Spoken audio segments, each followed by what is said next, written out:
트럼프 미국 대통령의 요구로 올해 말에 시작되는 주한미군 방위비 분담금 개정 협상에서 어떻게 보면 미국 측의 증액 압박이 거셀 것으로 예상됩니다.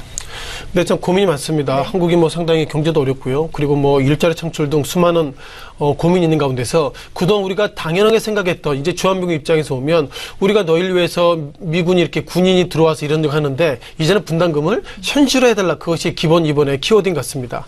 자, 무엇보다도 이번 주에는 경제 팩트보다도 이렇게 군사 관련돼서 군대 관련돼서 분담금 관련돼서 이런 부분들이 가장 키워드가 있는데요. 자, 무엇보다 한국군이 현재 그 주한미군 관련돼 가지고 내년까지 즉 2018년까지 약 그러니까 1년에 내년에는 약 9,600억 정도 우리가 생각하고 있습니다.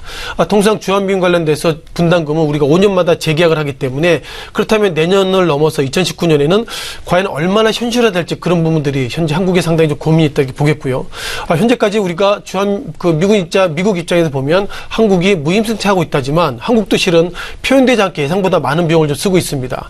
현재 평택 미군기지 그 비용 가운데서 우리가 8조 9천억 정도를 한국 현재 부담하고 있기 때문에 소소하게 들어가는 비용을 보면 예상보다 한국의 전체 GDP 가운데서 많은 부분들이 현재 차지하고 있다 이렇게 보겠습니다.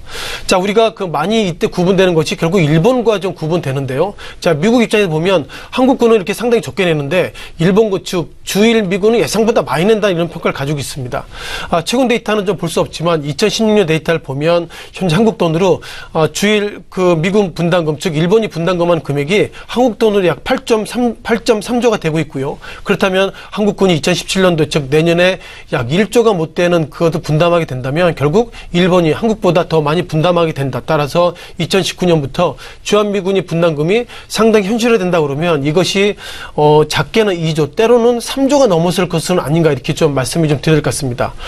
다만 주일 그리고 주한과는 좀 차이가 있고요. 기본적으로 주일 미군 가운데서는 우리가 기본 병력도 있겠지만 해군, 공군 그리고 해병대 소위 이렇게 전쟁 물자 개념이 많이 있기 때문에 한국군보다는 미군이 어떻게 보면 주일 그 미군이 예상보다 비용이 많이 든다 이렇게 보겠습니다.